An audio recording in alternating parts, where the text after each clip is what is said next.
are surrounded by music and words and preaching that touches deeply into our souls. On this day and in this place, we are surrounded by an exhibit that touches deeply into the violence that we know in this country. Deeply into the violence that some communities know far, far better than others. And deeply into the violence that if we cannot embrace and honestly face, we will continue to repeat. What better time to gather than this? And what better place to gather than here? And what better person to have in our midst than Bishop Yvette Flunder? Someone else is going to introduce her in a minute, so I'm going to resist that. But I want to say a huge thank you to you, Bishop Flunder, for being here. And not just being here, but being here. And I want to say a huge thank you to the Lowell Institute, who is supporting this lecture, and to the Association of Black Seminarians who have planned this day in collaboration with other offices here at the School of Theology. What better way to do the Lowell lecture than to have guidance and leadership from the Association of Black Seminarians.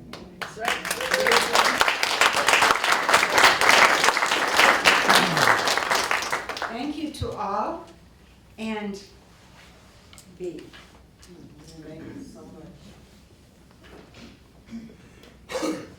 This is being taped, so I should not have been so cavalier and crazy by coming back up to the microphone, but I do want to say that I want to introduce our distinguished, exuberant, wise and wonderful professor of New Testament, Shively Smith.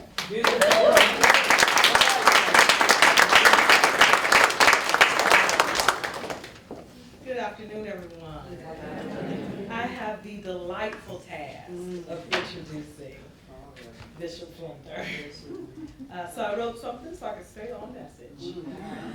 In an 1892 essay called The Gain from a Belief, Anna Julia Cooper, a Black woman educator, intellectual, orator, writer, and Black liberation activist prominent in the 19th century, declared, quote, "Religion must be life made true.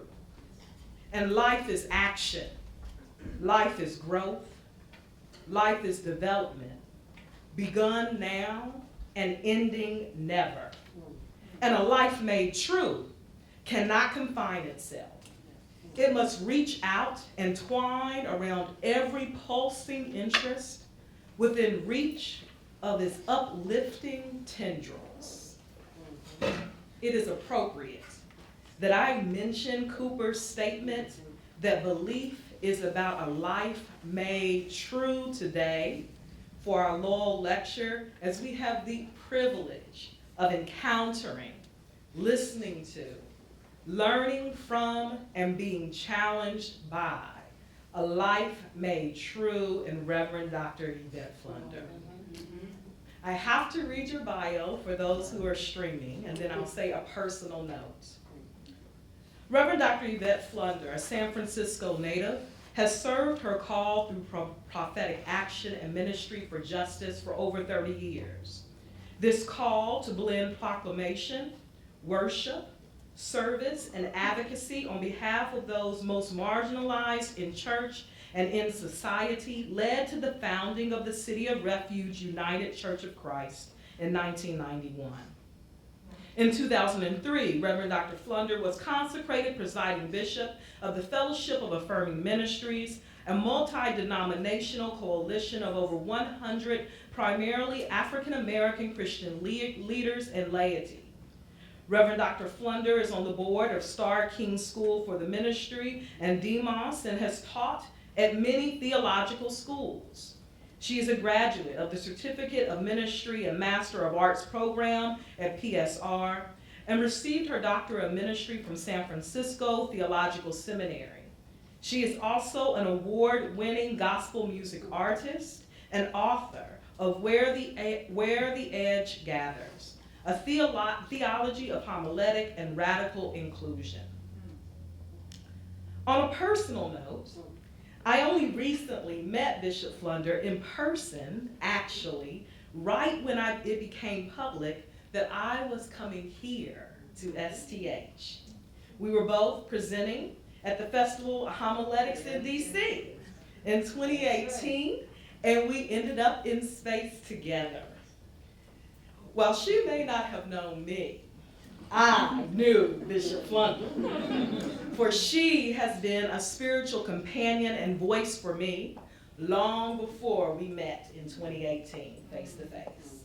When I was in graduate school, in many of your positions, in my divinity programs and in my doctorate program in Atlanta, I would go to every church and venue I could go to whenever Bishop Flunder was in town.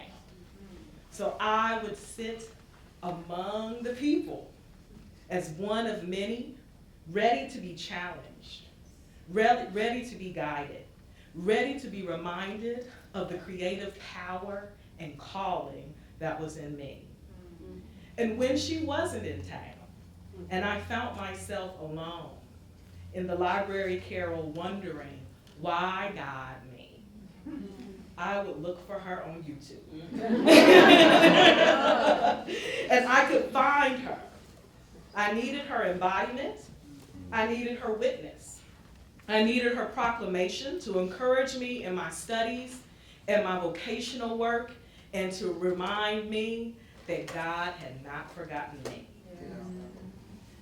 STH, we are blessed this evening to hear from a preacher, an activist, and living embodiment of our faith, manifested in what Cooper calls a life made true. Won't you receive and hear the words of Bishop Flunder this evening?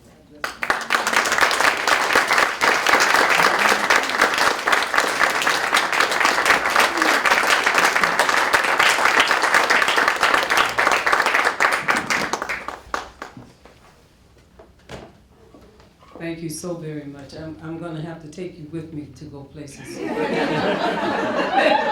And introduce me. So why is she here? She is going to introduce me. It is a joy to be with family tonight. I have had a great day. Wonderful, pithy, powerful conversations. We have talked about some stuff.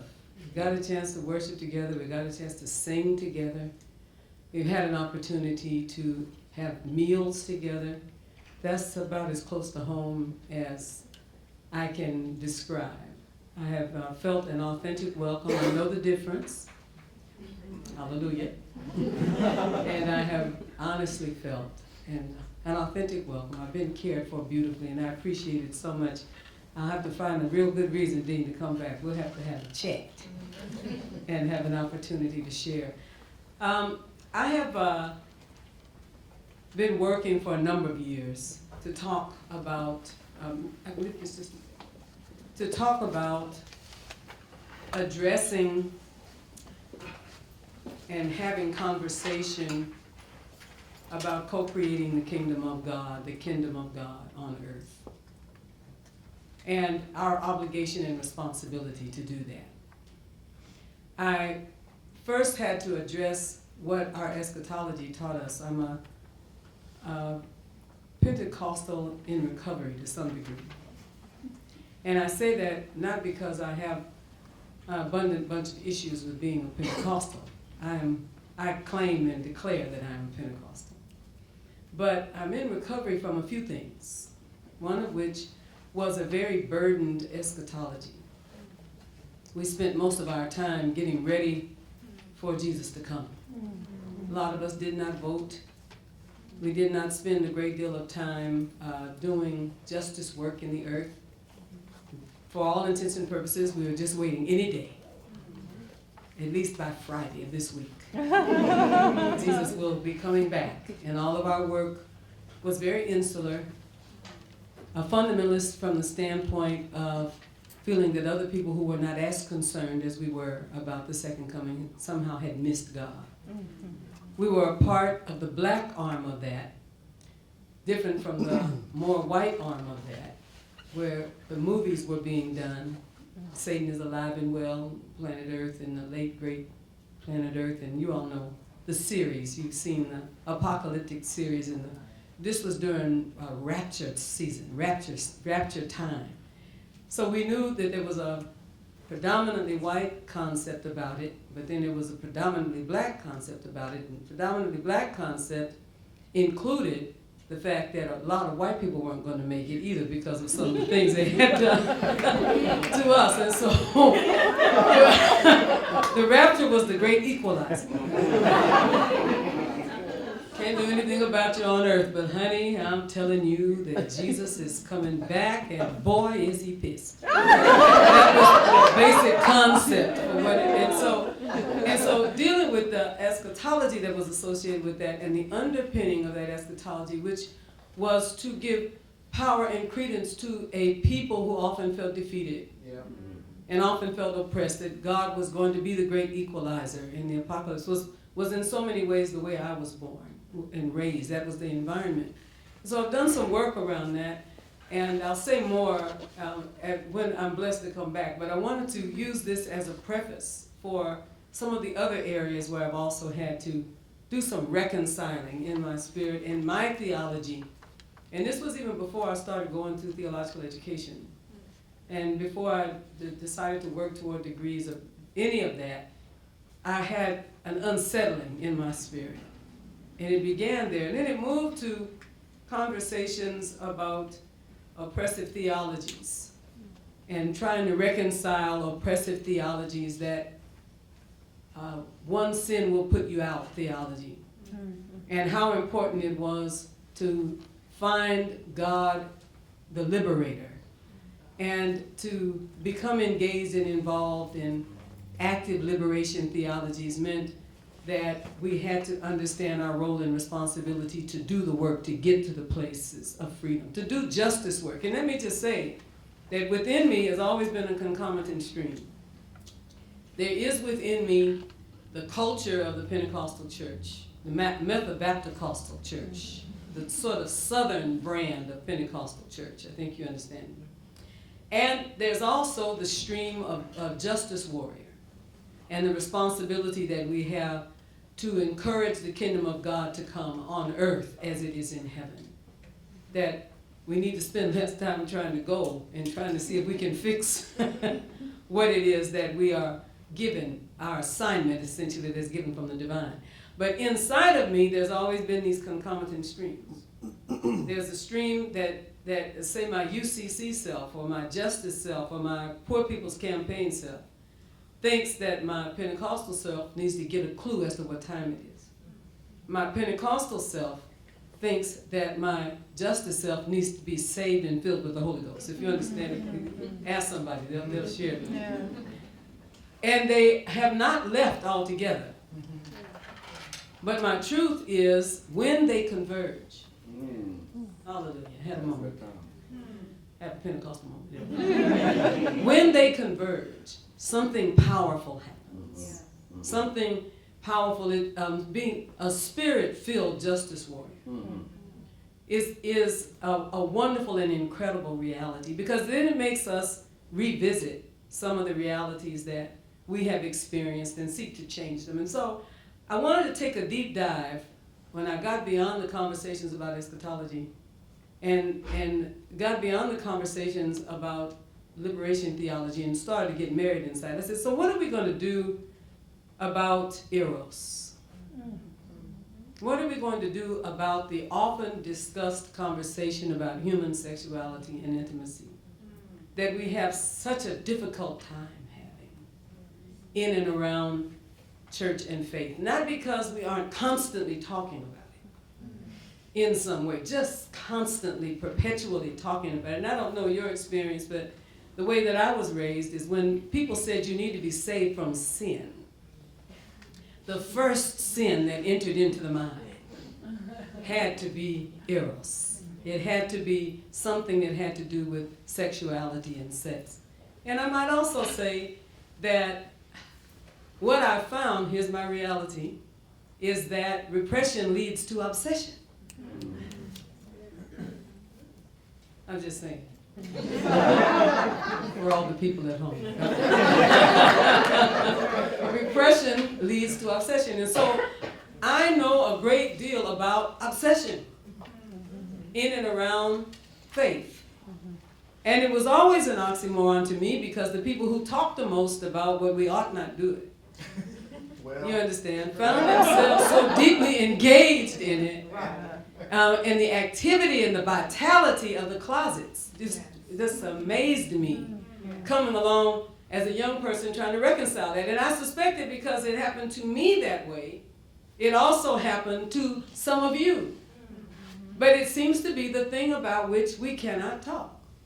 Not really have a real conversation. I would go so far as to say that there are people in the room right now and online that are very concerned about where I'm going with this. But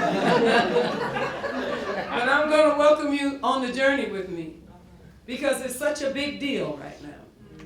The conversation about women's bodies and what happens with our bodies. The conversation about what happens with our children and our young adults. The conversation about sexuality when it is non-binary. The conversations, all of the conversations are very, very much in the marketplace. And so I want to share just a little bit tonight, and then hopefully we'll have some pithy conversation before we leave this room. I also want to marry this to the fact that the sickness of our over-sexualizing and objectifying and commodifying bodies, and particularly black bodies, I'd like to lift up just for a moment, because there's an inhuman concept in the commodifying and the raping of black bodies that suggested that when black bodies were raped, they were not being raped. They could not be raped if they are not fully human. There's something to be said about a similarity, and I say this because this started happening in this country in 1619, not 1776. From the beginning, from the start, it was made clear that some of us who are the progeny of ancestors that were brought over here in 1619, and the progeny of ancestors that were brought over and over again, got the percentage of us that is European from being taken and used in many ways to birth children the way that cows and pigs and chickens and such were used to create progeny also. It was a part, in some places, of actual camps that were created, where women were taken by men, and oftentimes those men were men of European descent. And the babies born were still not privileged. They were just fair-skinned. And I have a long history, and I was able to trace mine all the way back to the Cherokee reservations.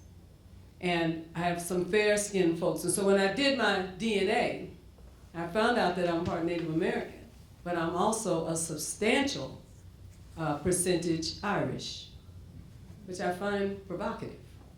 So when I did the DNA, I realized or found out that my grandmother, my great-grandmother, was taken by an Irishman in town.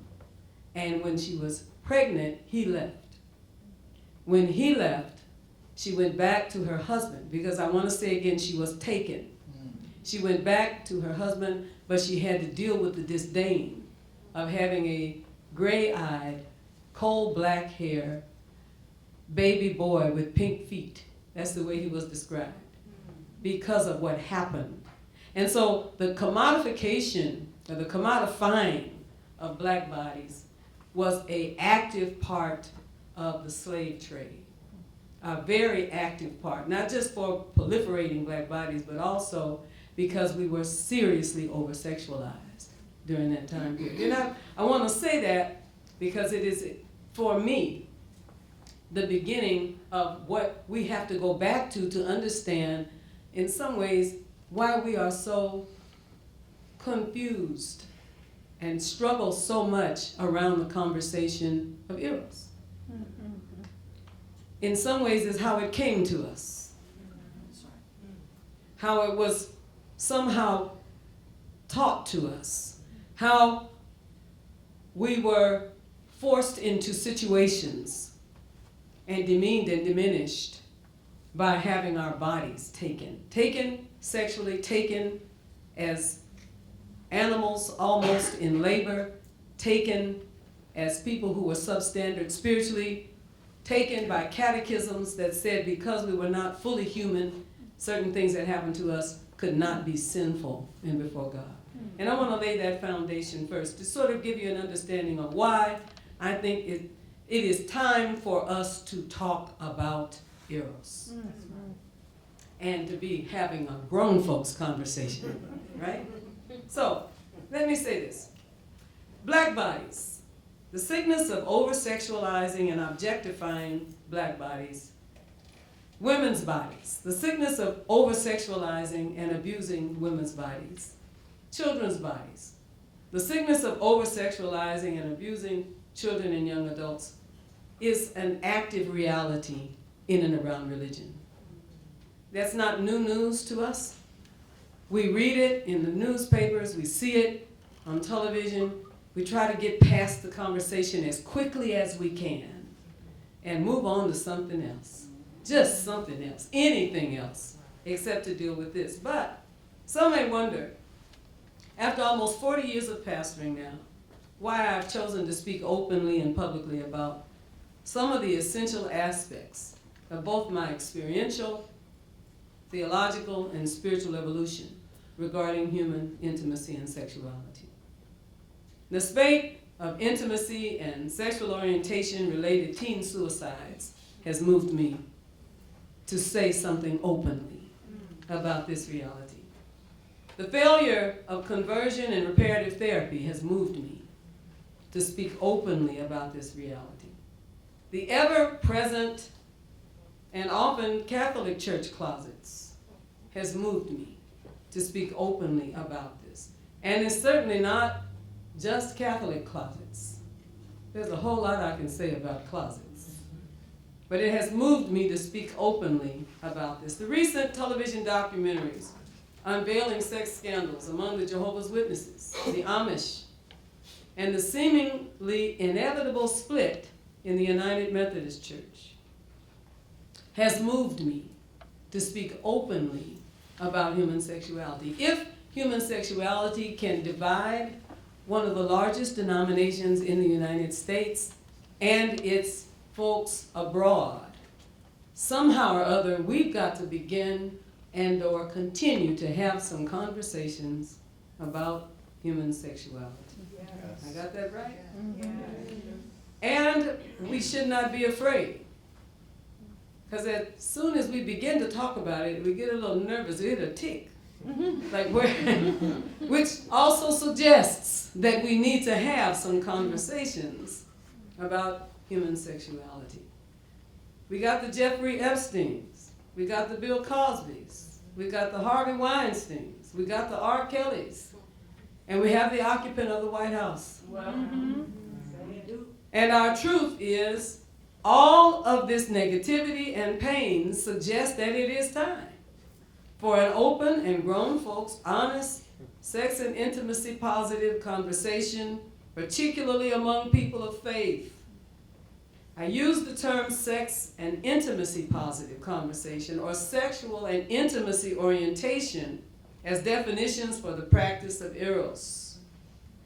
If Eros was consummated only as a prescribed coital act, it would not be broad enough in its definitions. Essentially, people are held sometimes in an emotional prison that does not consummate in some of the ways in which we can say, well, they had sex. But they are still a prisoner And it happens over and over again. I might say as an aside, I know people who are convinced that their charismatic leader, their charismatic pastor, charismatic bishop, charismatic evangelist, charismatic theologian really wanted them. And they stayed for years waiting for the day when it would happen. And it never happened. And their lives are passed by. There was just a few crumbs, but enough crumbs that made them think the possibility was at some point inevitable. And as a theologically progressive people, we often discuss the hideous realities of the way Christianity was and is used for the colonization of any people open to spirit. That's part of why our folks got here. They were colonized by people who were open to spirit. We know about the use of the Bible, and particularly the redacted slave Bible, as tools of oppression. We know the rampant, fragile patriarchy that exhibits itself in the diminishment of the gifts of women. We know about that. And we know about the demonizing and vilifying of the LGBTQI plus community. So, as a former fundamentalist Pentecostal, by the way, I still identify, as I said, as an evolving Pentecostal.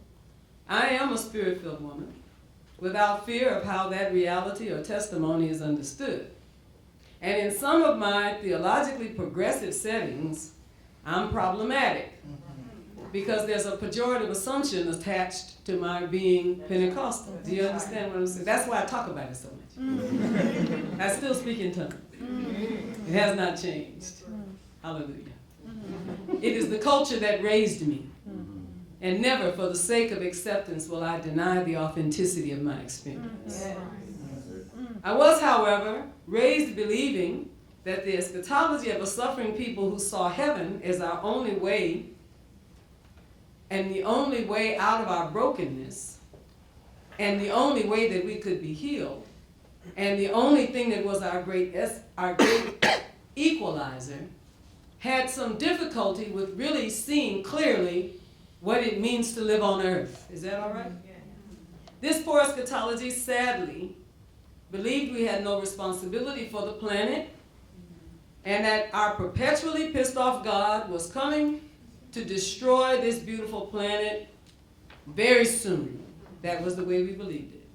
And as it relates to intimacy and sexuality, I will quote some words sent to me by one of my non-blood Pentecostal siblings, who, like me and so many, came into our understanding of human sexuality as a crapshoot. This young gay black man, by the way, he said we weren't afforded the opportunity to openly date or go to proms or have a boyfriend or a girlfriend in the open, especially if we were in the church. So for a lot of us, we were fast-forwarded to sex. Underground, behind dirty doors, video booths, church choir rooms, bathrooms, parks shrouded in darkness, not love, not emotional connections, not intimacy, just sex. Because of this, he said, I think some of us became willing to compromise ourselves out of sheer loneliness and a desire to feel desirable. Young men compromised themselves for human contact. Until, he said, as a black gay man, we liberated ourselves from the opinions of the larger black community. Will we ever be truly free? Well, for the sake of our future children, he said, whatever your reality is, come out wherever you are. It touched me deeply. He sent this to me. And it touched me very deeply because it can be transposed not only from the life of a gay man, but from the life of a number of young women who have also had experiences in heterosexual environments. And I would venture to say that there are young men who have also had experiences in heterosexual environments. I know you probably don't have cougars here, but we have them in California. I was recently speaking both publicly and privately to a group of United Methodist young adults who represent and embody the current struggle in their denomination as being fueled by a disparate understanding of what God and Holy Writ is requiring of Christians. And I said to you today, if you were with us, what this young man said to me. He said, we need to get our ratchet and our righteous together at the same time. He was having some problems with the bipolar Christianity, with the idea that we are one thing publicly and we are another thing privately. Our humanity and our spirituality need to get connected, he said, with this urban twist. So in his book, Sapiens, the author Yuval Noah Harari, I love the book Sapiens, by the way, please read it if you have not. He suggests that Homo erectus, our ancestor, was separated and separated us from simians. And Homo erectus learned socialization around fire and food. Community was born out of coming together around human need, warmth and nourishment. And human need, fire and food, was a precursor to villages, towns, cities, countries, kingdoms, and empires. It all began with people getting together for fire and food. And we need to come together around some common needs again. And our common need for harmony and spirituality and intimacy requires that they not only be, that they not be in conflict with each other, but we need to have this commonality if we're to evolve beyond this present madness. We are in the heat of a current justice war, where many are racist, anti-Muslim, anti-Jew, anti-Palestinian, anti-people of color, anti-immigrant, anti-poor, anti-choice, anti-women, anti-environment, anti-LGBTQI, and anti-anything that is not their poor and narrow fundamentalist definition of culture-based religion. And we can ill afford to lose anyone, especially to something so human and so common as a working understanding of human sexuality and intimacy. But there's a big war out there about this. And it's determined to narrowly define intimacy and human sexuality and marriage in a box that many who defend it seldom adhere to. So let me be clear. We are challenged to apply our prima facie first face duty to do no harm to our understanding of human intimacy and human sexuality and sexual expression. Can I say that? Yeah. Because the Garden of God's got a lot of different flowers. Yeah. Hallelujah. And we need to come up with a way to find an ethic that prepares us for different kinds of situations, even if they are situations we don't fully understand. An ethic, a prima facie duty to do no harm as it relates to intimate expression. But we also need to come to the conclusion that no more is warranted. Essentially, that expression needs to be added to virtually everything that we do. How we spend our money, how we vote, how we take care of our families, how we take care of the earth. Our first face duty is to do no harm. But what happens when the most harm comes in the name of God? That's complicated, isn't it? How do we find a way to agree to do no harm when harm is done in the name of God? That weaponizes harm. Yes. And makes harm okay. It's amazing the things that we have done in the name of God. In 1619, taking slaves and making a commodity out of human beings, as long as the patina is the will of God, it is amazing what we can do when we say God is in it. And I think about it often as it relates to war.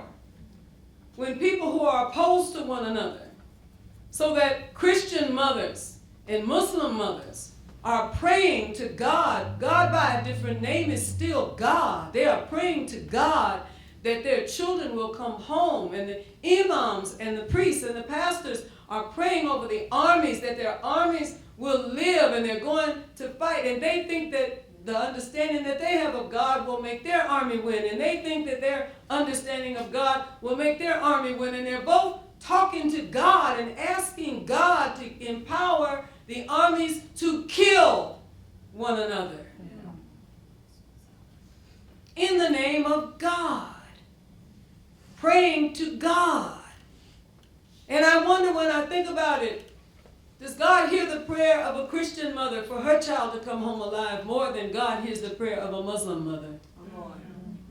Looking toward the same sky, talking to her understanding of God. I said, well, we're Christians.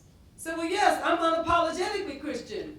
But the likelihood is that I'm Christian because my mama was a Christian. Right.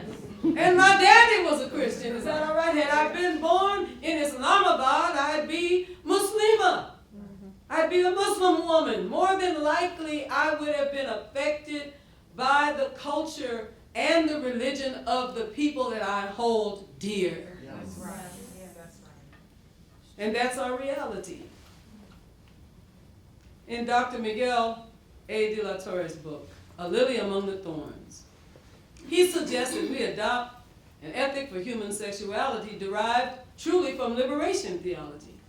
An ethic that demands these things: mutuality, consent, vulnerability, and justice. Let me say that again. Mutuality, consent, vulnerability, and justice. And it seems that an ethic with these realities that does not include condemnation and fear is very different from the realities that we have experienced in our religious cultures, much of which does not exist, by the way, in a heterosexual marriage bed. Let me say it again: mutuality, consent, vulnerability, and justice. One more time, I need to go home with it. Mutuality, Right. consent, Yeah. vulnerability, and justice. Take that to your marriage bed. It should also be in government. It should also be in religion. It should also be in our understanding of church. It should also be in religious institutions. Because people are married doesn't mean that they are just. It doesn't mean that there is consent. How am I doing with that? It doesn't mean that there's mutual vulnerability. It doesn't mean that there is fairness and kindness. As it relates to human intimacy and sexuality, spirituality is my greatest joy, but sometimes religion my greatest sorrow.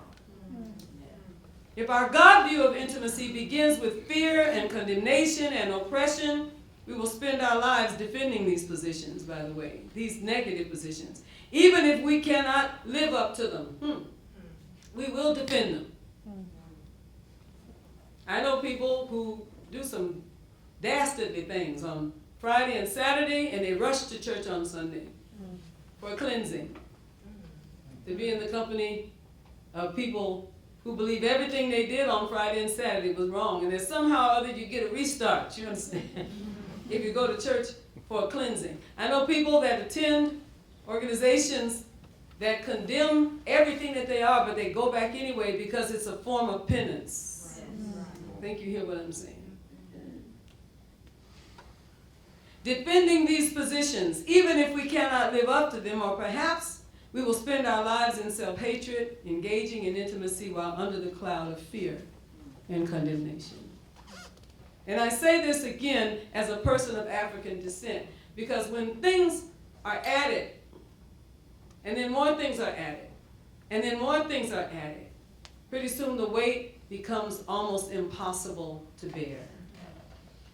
And if our intimacy and our view, and particularly our intimacy view and our God view, begins with a broad, non-fear-based knowledge of human intimacy and human sexuality that includes self-affirmation and respect for others, We will more likely spend lives engaging in intimacy less impacted by fear and condemnation.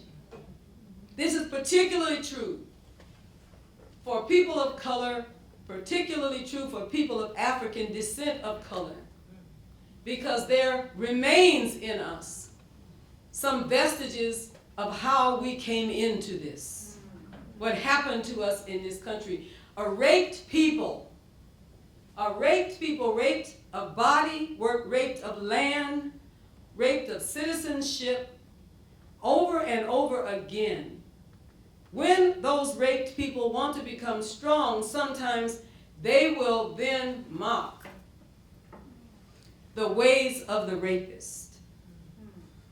And some of the cruelest things that I have seen in and among my own people. And I wonder, how is this conceivably possible? But there's such thing as learned behaviors. Right. And when you lift a group of people up and you make them powerful and special, then the next thing that you want to do often is to mock the way that they do what they do, when they do what they do. That's why it's very important right now, some of the things that our sons are hearing that are coming from the White House. Some of those things will show up in some of their behaviors. Because the reality is that if the occupant can do that, then perhaps that makes it all right for me. They ascribe permission to power. Eros, then, must be liberated. It's got to be liberated from race. It's got to be liberated from power. Eros has got to be liberated from fear. How am I doing with that? We've got to get where we can have grown folks conversations about Eros, or we will never be able to help our young people to have healthy lives. We don't want our young people to have the struggles that we have had. Nathaniel Toten says this: from patriarchy, racism, dominion, colonialism, and any other form of injustice, Eros must be liberated. The true issue that religion has, even with the LGBTQI community, is the presumption that it feminizes or weakens men, masculinizes or empowers women. And the overwhelming reality of fragile patriarchy is also present, by the way, in the LGBTQI community. Did you know that? And it's not limited to biological men. Now listen, women have disproportionately borne the burden of maintaining sexual purity. Let me say that again. Women have disproportionately borne the burden of maintaining sexual purity until marriage. If you get raped, it's your fault. That was the way we were taught. If you had been where you were supposed to be, if you had done what you were supposed to do, if you had been mindful about sending out those signals, you understand. This would not have happened to you. A conference right now in the United States that is called Make Women Great Again. You ever heard of this? Whose mission is to destroy the feminist establishment. By the way, this is on the web. The conference is called Make Women Great Again. This is a current conference whose mission is to destroy the feminist establishment. Is scheduled for this year in Florida. There's a $2,000 entrance fee. It is led by men speakers only. Only women are invited to attend, however. The conference promo material says women today, quote, women today are being taught to act more like men, unquote. This is on the convention website, which they say has led to divorce, depression, dysfunction, and rampant single motherhood. Quote, no longer will you have to give in to the toxic bullying of feminist dogma and go against your biological nature, unquote. Their stated intent is to destroy the feminist establishment. The topics that the men will discuss and teach in these classes are the ills of feminism, the war on motherhood, beauty and obesity, love and dating, it's on the website, just like this, getting pregnant and having unlimited babies, getting in shape and beating the competition, and finally, becoming the ultimate wife.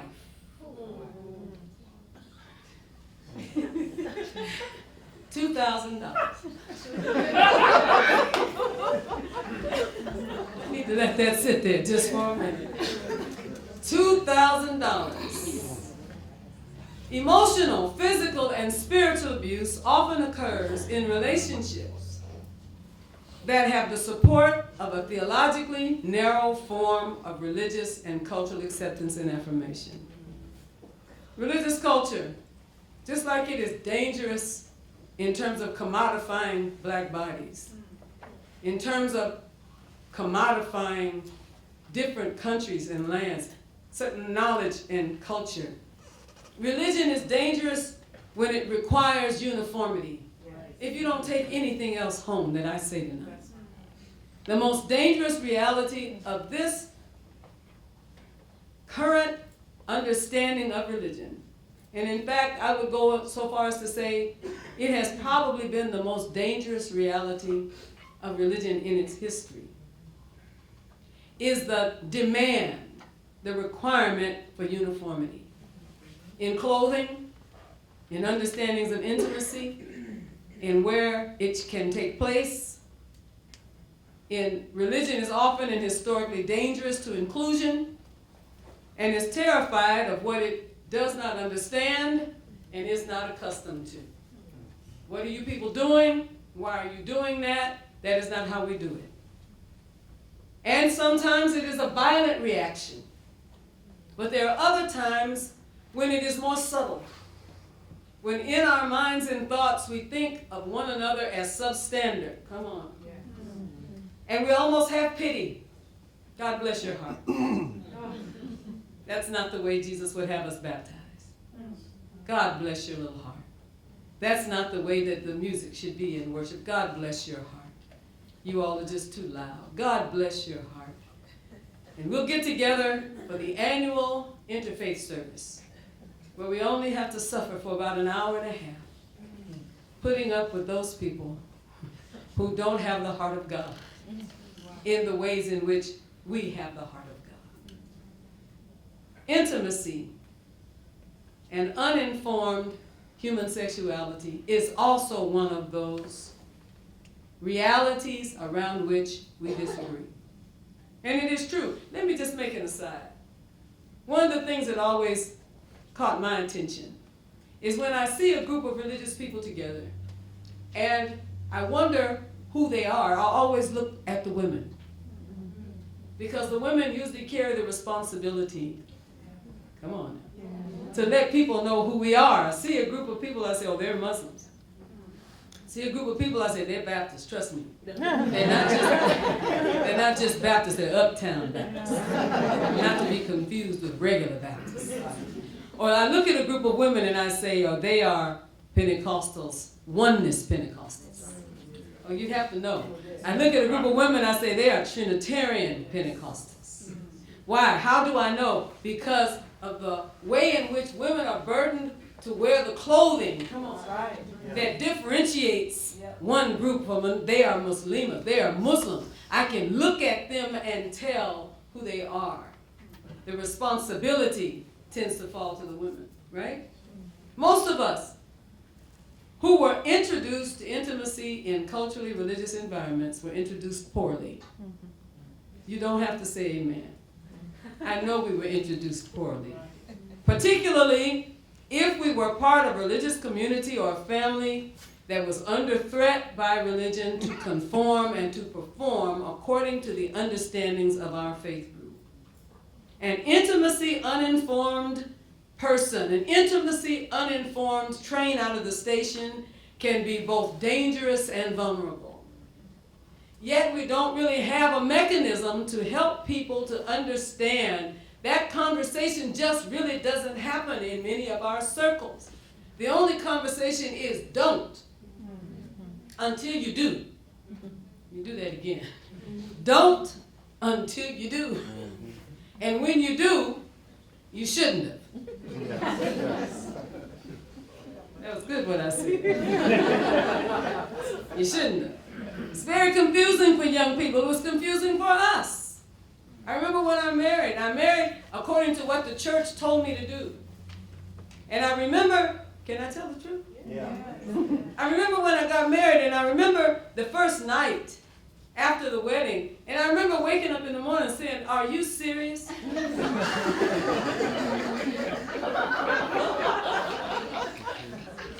You have got to be kidding me.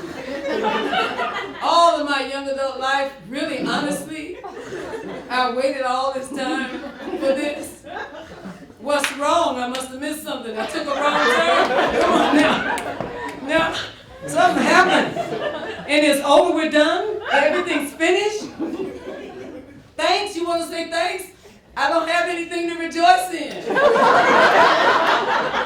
If you know, you know. I would ask for a show of hands, but I will not do that. Because nobody talked to us about it. You just fell into it and you tried to get it together. We weren't even encouraged to read about it, to study about it. There were no people in our tribe that talked us through it. It was a complete crapshoot, and you all understand exactly what I'm talking about. Somebody in here knows what I mean. That's all right. I'll get a show of hands later. Let me wrap this up. Affectional, intimate, sexual, same or opposite or multiple gender choice orientations were certainly not discussed. It was binary, and that's it, and that's all. You know, there are 5 sexes, and we still talk binary. So let me just say, 5 sexes that include male, female, hermaphrodite, who are born with both genitalia. And you wonder sometimes on the conversation of sin, where is their sin? How do they even know when they have sin? There are female pseudo-hermaphrodites, individuals who have ovaries and some male genitalia but lack testes. Male pseudo-hermaphrodites, individuals who have testes and some female genitalia but lack ovaries. This conversation, by the way, was way outside of our ability at an evening dinner talk to discuss. Because we were taught that there was a binary. How am I doing? Of course, this would have begged the question, why are we stuck on 2 sexes only? Why can't we imagine that we can be just as diverse as human beings as the rest of creation? Why are we stuck on the realities of binary when in reality we are so different? And not just in terms of these kinds of realities, in terms of how we live culturally. In my church and cultural experience, I have seen relational and sexual dynamics that also suggest non-binary relational realities among the alleged binary. Uh-oh. I know, I've seen strong women with very compliant men. I call them honeydew husbands. I love them. Honeydew this and honeydew that. And honey just loves doing it. Do you understand? That doesn't fit the stereotype, does it? I've seen hetero women who enjoy the company of manly women, even though they have a husband. And it doesn't always live itself out sexually. I know partners who are considered, can I just tell the truth? Top or dominant in life, who are happily submissive in their personal lives. I know private intimacy, people who have real racist problems with people of color in public, but choose to be involved with people of color in their intimacy. It's an interesting dynamic, isn't it? But it's a part. So people who enjoy cleansing theologies in an environment that condemns them, it's almost titillating. I call it theological masochism. Beat me, make me write bad checks. Many who stay in these environments don't feel that they are oppressive. Why? Because they actually find secrets and closets titillating. Can I tell the truth? They would rather be in an environment that is theologically oppressive, because that creates an opportunity for closets. Yes. And closets are more titillating than telling your truth openly. You don't know, you don't know. But I know. Because of the experience that I've had watching this reality over and counseling people who are trying to reconcile their human sexuality with their understanding of the divine. And this among the greatest mysteries, what I call out-of-body intimacy, where the more super religious are so super religious when they're standing up, and the most scandalous when they're laying down. I begin to watch the idea of thou doth protest too much. When people protest and protest, and protest and condemn and protest about what other people's intimacy involves, I think to myself, and if we follow you, we will likely find out that something very complicated is happening or has happened in your life. So where do these narrow and skewed and often cyclically dangerous practices come from? Now, I'm not a psychiatrist, I'm not a psychotherapist, but I'm a pastor for almost 40 years who has experienced exile myself. And I've been sent to communities most marginalized because I have been exiled in many ways from the church that raised me. 40 years of work, well, 35 years of work around HIV. And I can say to you, I know what exile is like, but I also know what it is to build a community in exile. From people who were thrown away and cast out and forgotten. I know what it is. I have on the altar in my office a whole level of that altar are different. It moved me. Different vases and holders for ashes. And these are the ashes of the people whose parents did not want them. And they came to us, and they died among us. And I didn't have any directive about how they wanted their ashes scattered, so we kept them. But I had no idea that the ashes level on the altar in my office would grow to the extent that it has. Why do I say that? Because I think it gives me the necessary credibility to speak to what I know can happen to people destructively when we are narrow in our understanding of what the body of God and the body of Christ really is in the earth. And that we narrow it down to our own lived experience. Marginalized. I know what it is to be marginalized. I know what it is to be exiled. But I know also what it is to build something significant in exile.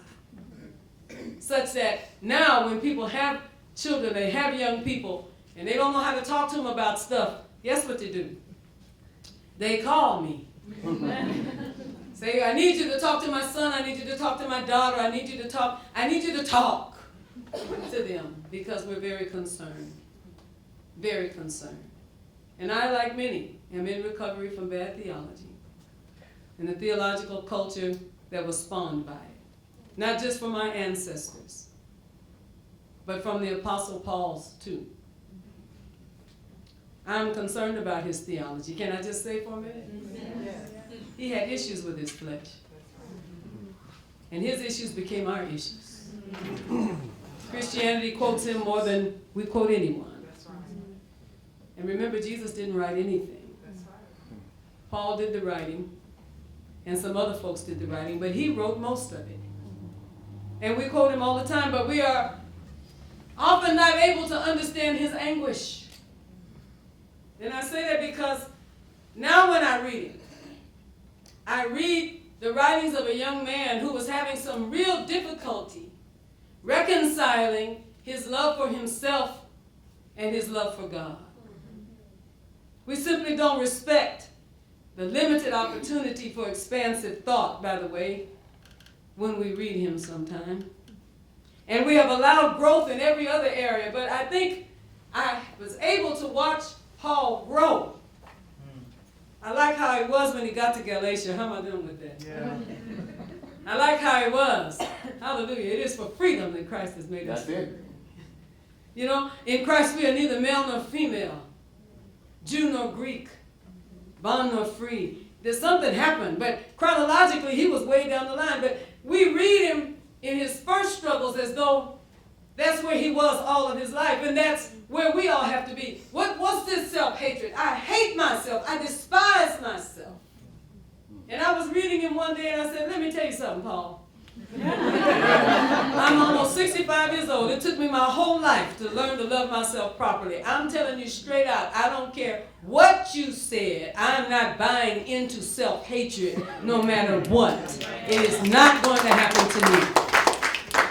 Self-hatred is contagious. It is vile. And it is problematic. Come on now.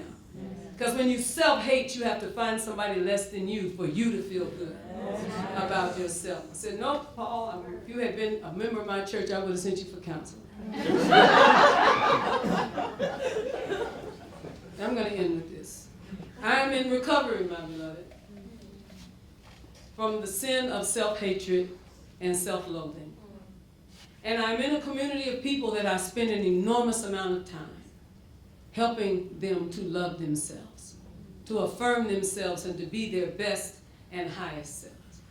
Because they are black, many of them, because they are Latinx, many of them, because they are LGBT, many of them, because they are transgender, many of them, because they are broken and they are sad and they've been broken by religion, many of them.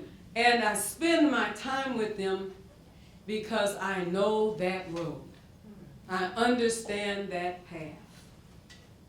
I'm in recovery from the sin of absolutism that suggests that the Bible was ever intended to be a safe box that is going to handle all of life's questions.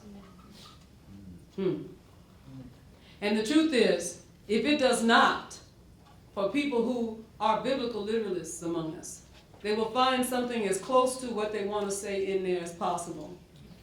They will already decide what they want the Bible to say and then find something in the Bible that says it.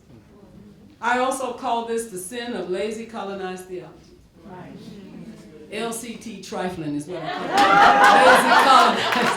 Lazy colonized theology. Right. And there are virtually very few examples of broad understandings of human sexuality in the Bible. You're not going to find broad understandings of human sexuality in the Bible. You're not going to find broad understandings of human sexuality in the Bible teaching. It's simply just not there. Because the understanding of that time would not have been able to understand some of the things that we understand. But the internet is not there either. Right. We all on it. And everybody's on it. It's not there. You can't find it. It is not there. But we don't get mad at the book and close it up and go away because the internet is not there. How then could we possibly have expected that all of the nuancing of human intimacy and sexuality would be there? It's just not there. But instead of choosing to expect and accept an evolution in human communication, I am a child of reel-to-reel tapes. I remember that. And I remember 8-tracks. And I remember cassettes. I remember records that were 78, 45, and 33. I remember, and now everything is digitized and on my phone. I came a long way, baby. What I'm saying to you is that if that could evolve, why can't we evolve around conversations as people of faith, around something that is so real and so human and so common among us? Why can't we talk about intimacy without fear and without condemnation and without guilt? We fear, and that is very sad to me. And this is the one that I think, which is in my last little paragraph right here, before we have our conversation. I preach a sermon called Someone Has Stolen Jesus. that focuses on the disappointment of those who return to Jesus' tomb only to find him gone. They loved him, but they did not believe that he was gone because something miraculous had happened. They didn't believe that he is risen in part. So they ask everybody, where have you taken him? Who has stolen his body? Am I accurate? I have a similar question about Jesus and Eros. For those that declare that Jesus was very human, if he was very human, where was the Eros in his life?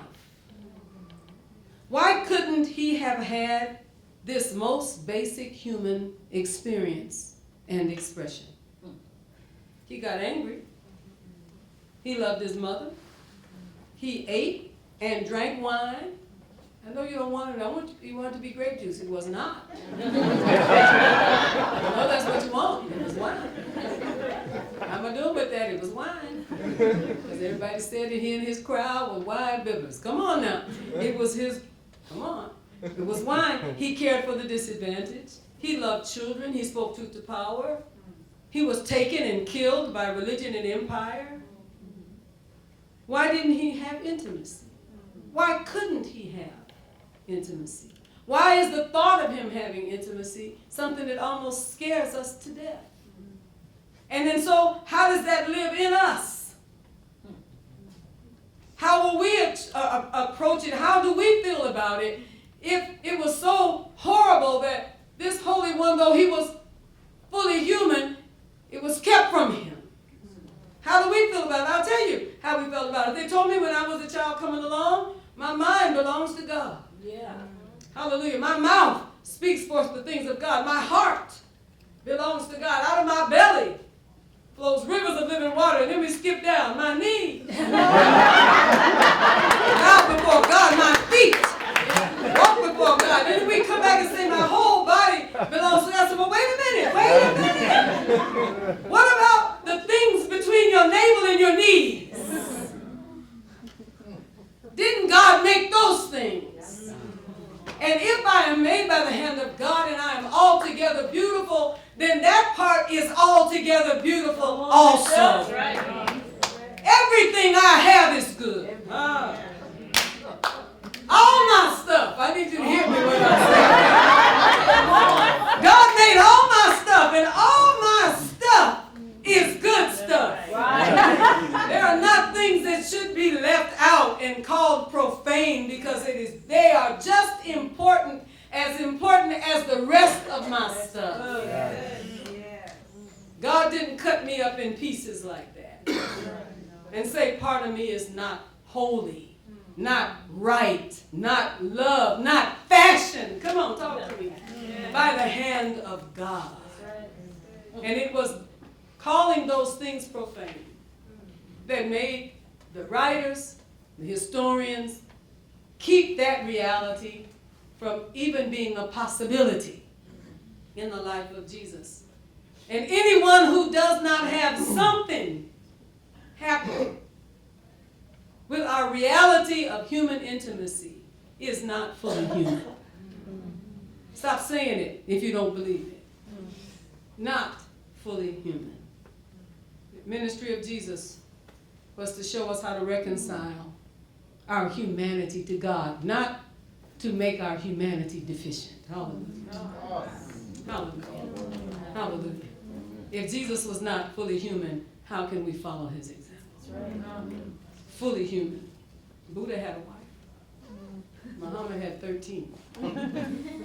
Jesus experienced storge, the love that is empathy. Jesus experienced philus, the friend love. Jesus experienced agape, the unconditional love. Why could not he have experienced eros, the romantic love? I want to say, and I want to say openly and honestly, that it is time for us to move into a place where grown folks ought to be, to talk about human sexuality. Why do we have to do it, Bishop Flunder? Because our children need us. Yes. Our young people need a better response. Because our children are vulnerable. And the reason that some of them are taken is because they don't know what is about to happen until it happens, because they have not been taught. And our children are suffering from condemnation and guilt because something has already happened, and they are afraid to tell us. We are the ones who have to grow up, and we have to find a theology that makes beautiful our whole creation, that honors our whole creation. We have to grab an ethic that is the ethic that says do no harm. Why? Because the ethic that says do no harm is portable from one generation to the next, to the next, to the next. That is our challenge. Why is it such an important challenge? Because it's being talked about everywhere. And because there's a precedent being set in the leadership of this country that somehow suggests that some people are intimacy expendable. Come on. We will have to teach the children something better. God bless you, Mom.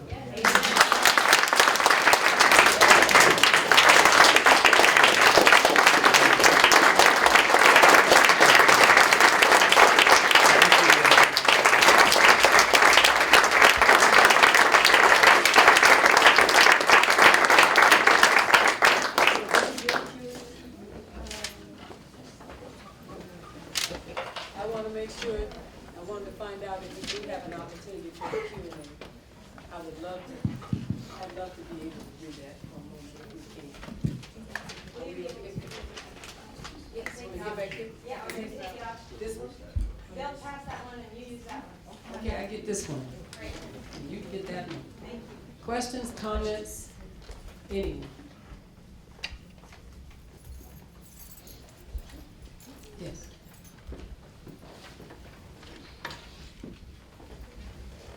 Hi, I'm Casey. I'm first year MDiv in School of Theology. When you were talking about like a whole idea of Jesus being not an intimacy and fully human, well, that is a good point, because there's this whole phenomenon of, I don't know, stories or myths that Jesus did have a wife. So, like the Vinci Code, and I was just, that is my comment about it. Yes. Yeah, I was wondering, is it true or not? But it's just fascinating watching people comment saying, no, it's not true, because that's a whole fear based. So thank you for making that point. I thank you for lifting up the Da Vinci Code type realities that are out there. Because it begs the question when people answer rapidly, oh no, that's impossible. And my question is, what is it that makes us so frustrated by the possibility? What is it about the possibility that makes it so frustrating for us? You understand what I mean? And does that suggest that intimacy, somehow or other, has a certain evil attached to it that we can never ascribe to Jesus? Which I think is really quite something for human beings. What does that sound like? What does that mean? And it is a clear picture of how we really feel about human intimacy, right? Or how we've been made to feel about human intimacy. Anybody else? Any other questions?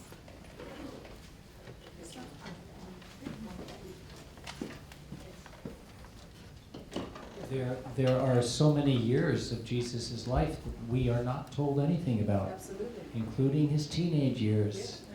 And he was able to withstand the temptations from Satan. Yes. He must have learned about temptation somewhere. Yes. Yes. You make a good point. Who in the world is it that shows up as a baby, comes back around 13 at the temple, comes back around 30, and you get nothing else? Is it redacted? What is it that happened? And what is it about his humanity that had to be kept secret? And I don't suggest that it was anything, vile, or things along those, what we would consider vile. No, that's not even good. Anything that was truly vile would be a better way to say it. But who lives a life like that? Whose life doesn't have this? And in some of the passages, for instance, when he went back to Nazareth, and you got an idea, when they would not receive him, he wasn't able to heal people in the city that he came from. Because when he came in, they said, well, aren't you Joseph and Mary's son?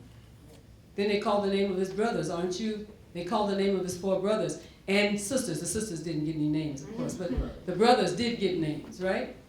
And it gave us a view on the fact that he was born somewhere and raised somewhere and in a family. It also gave us the view that Mary had some more kids. That's right. Which is a passage that we skip over all the time, because the question is, with who? And what was that about? We haven't got that part figured out. But I think the part that is true is that he was not able to do certain things that he powerfully did in other places among the people that saw his humanity or knew his humanity, which seems to be a theme, that in order for you to do miraculous things, somehow or other your humanity has to be taken from you. That's very problematic for me, because I think that our humanity is the locus of our power, our presence, and it is the thing that connects us. I can objectify you forever, brother. I can say, you know how white men are. I'm going to get way back over here. You know how they are. All of them, they're just like that. You know white men, so I'm going to stay over here, because that's the way white men are, and I can just stay like that. Now, if I, don't let me scare you. If I come to you, come on with me.